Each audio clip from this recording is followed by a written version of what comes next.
میرے بھائیوں بیٹو، کچھ گناہ کبیرہ ایسے گناہ کبیرہ کی یہ ہے کہ ایسا گناہ کہ اگر انسان توبہ سے پہلے مر گیا تو سیدھا جہنم میں جائے گا، اس کو شریعت میں گناہ کبیرہ یا گناہ بزرگ کہتی ہے۔ بہت سارے گناہ کبیرہ ایسے ہیں جن کو اکثر لوگ گناہ نہیں سمجھتے، بڑی مصیبت ہے، دن رات کرتے ہیں کیونکہ اس کو گناہ نہیں سمجھتے، ہمیشہ کرتے ہیں۔ یہ بڑی، اگر علماء سے بھی نہیں پوچھتے اور گناہ بھی کرتے ہیں تو کب پتہ چلے گا؟ جب اسرائیل نے روح قبض کرنے شروع کر دی، فرشتے دکھائیں گے تم یہ گناہ کرتے تھے، یہ گناہ کرتے تھے، اب توبہ نہ، توبہ کا دروازہ بند ہو گیا ہے۔ جب روح نکلنی شروع ہو جائے، قرآن میں صاف آیت ہے کہ توبہ کا دروازہ بند ہو جاتا ہے اور فرشتے جہنم میں گرم کیے ہوئے کوڑے کھڑے لے کے کھڑے ہوں گے، اب آؤ تمہیں بتاتے ہیں۔ میں مومنین مومنات کو بعض ان گناہوں کی طرف متوجہ کرنا چاہتا ہوں جن کو اکثر لوگ گناہ نہیں سمجھتے۔ میں دوبارہ پوچھ رہا ہوں، وعدہ کیا ہے نا نصیحت سننے کا، غصے میں نہیں آئیں گے نا انشاءاللہ۔ ان گناہوں میں سے، گناہ کبیرہ میں سے ایک داڑھی مڑانا گناہ کبیرہ ہے۔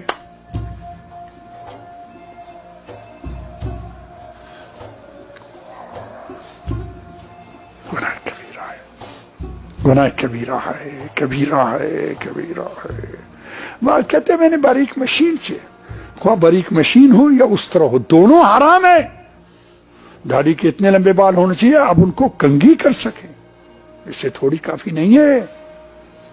کوئی 50 سال عمر ہے گناہ کرتے ہوئے، یہ کسی کے 60 سال عمر ہے، کسی کا علی کے معنی والے داڑھی مڑاتے ہیں، داڑھی مڑا کے آتے ہیں اور زری کو چومتے ہیں اور داڑھی مڑائے ہوئے رخسارے کو زری پہ رکھتے ہیں۔ میں مولا دیکھو داڑھی مڑا کے آیا ہوں، نہ تیرا کہنا مانا ہے نہ تیرے نانے رسول کا مانا ہے۔ چیلنج ہے نا مولا کو۔ بات چھپانے کی کوشش کر رہے ہیں، مجھ سے چھپا سکتی ہو، خدا سے نہیں چھپا سکتے۔ مولا سے وعدہ کرو، مولا آئندہ داڑھی نہیں مڑاؤں گا، ختم ہو گیا۔ بشیر نے اپنی جیب سے نہیں کہا ہے۔ ایک جملہ درمیان میں کہتا جاؤں، آپ خیال نہ کریں دوسرے علماء آپ کو یہ نصیحتیں کیوں نہیں کرتے ہیں، وہ اپنی قوموں کو نصیحتیں کر رہے ہیں۔ میں شیعہ بر صغیر کے شیعوں کا نوکر میں ہوں، میرا فریضہ ہے آپ کو نصیحت کرنا، وہ اپنی قوموں کو نصیحت کر رہے ہیں۔ عرض کیا داڑھی منانا گناہ کبیرہ ہے۔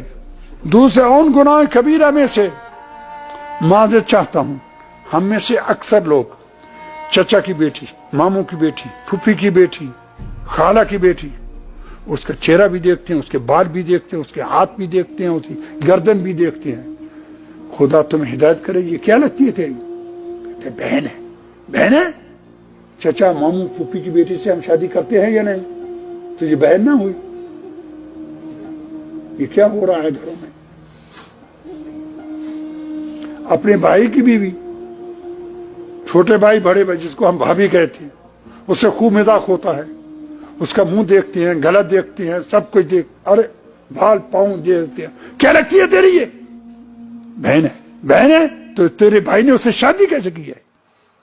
بہنوں سے شادی ہوتی ہے؟ استغفر اللہ۔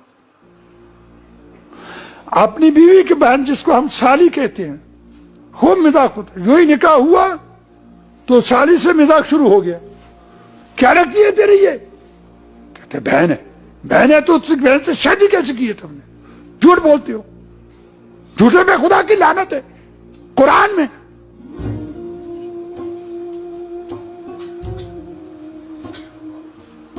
یہ سب گناہ ہو رہے ہیں یا نہیں بیٹو بھائیوں؟ میری بیٹی میری بیٹی نہیں ہے، میں احترام کے لیے ان کو بیٹی کہتا ہوں، نامحرم ہے میری بیٹی وہی ہے جس کو خدا نے میری گود میں دیا ہے۔ بیٹیوں سے پوچھتا ہوں جو جوان ہیں، 9 سال سے 60 سال تک صحیح شادی جوان سمجھی جائے گی، 9 سال سے 50 سال تک غیر صحیح شادی جوان سمجھی جائے گی، میں ان جوان بچیوں سے پوچھتا ہوں تمہیں جناب زہرا کی ٹوٹی ہوئی پستی کی قسم، اگر جناب زہرا اس وقت ہوتی تو ننگے منہ نکلتی یا نہ منہ چھپا کے نکلتی؟ جناب زہرا مدینے کے سڑکوں پہ ننگے منہ پھرتی تھی؟ کیا ہو رہا ہے؟ کیا ہو رہا ہے؟ خدا شاہد ہے، خدا شاہد ہے، ہماری معتبر کتابوں میں ہے کہ اگر کسی جوان عورت نے بغیر مجبوری کے اپنے ہاتھ کو بھی نامحرم سے نہ چھپایا تو اس کو کئی ہزار سال دوزخ میں جلایا جائے گا، اس کو بھی، اس کے باپ کو بھی، اس کے شوہر کو بھی، اس کے بھائی کو بھی، اگر وہ راضی تھے، اگر وہ راضی تھے۔ کیا ہو رہا ہے؟ کیا ہو رہا ہے میرے بھائیوں، بیٹے اور بیٹی؟ کیا ہو رہا ہے؟ کہتے ہیں منہ کھولنا جائز، منہ کھولنا جائز ہے؟ تو جناب زینب نے یزید سے کیوں کہا تھا بدبخت تم نے علی کی بیٹی کا چہرہ ننگا کر دیا؟ اسے کیوں نہ کہا تم ہمیشہ ننگے منہ پھرتی ہو؟ ہماری موت پر کتابوں میں ہے، خدا شاہد ہے، تم نے علی کی بیٹی کا چہرہ ننگا کر دیا، بدبخت، خدا شاہد ہے۔ ایک دفعہ رسول اسلام اپنے ایک بہت نیک صحابی تھا، وہ اندھا تھا اور بوڑھا بھی تھا، وہ اتنا نیک تھا کہ رسول کی زندگی میں وفات پا گیا، رسول نے خود اس کو قبر میں اتارا تھا اور اس پہ آنسو بھی بہائے تھے، اتنا نیک صحابی۔ اس کے ساتھ رسول اسلام جناب زہرا کے دروازے پہ آئے، دروازہ کھٹکھٹایا، گویا کہ رسول مجھے آپ بتا رہے تھے اپنی بیٹی کے گھر بھی بغیر اجازت کے داخل نہ ہو جاؤ، بیٹی کے گھر میں آؤ بابا اندر آ جاؤ۔ فرمایا رسول نے میرے ساتھ یہ اندھا صحابی ہے، جناب زہرا نے کہا نہ یہ اندر نہ آئے۔ جناب رسول نے جناب زہرا سے کہا مجھے اور آپ کو بتانے بیٹی وہ اندھا ہے۔ آج کی بابا وہ اندھا ہے، میں اندھی نہیں ہوں، وہ اندھا ہے، میں اندھی نہیں ہوں۔ یہ تھی جناب زہرا۔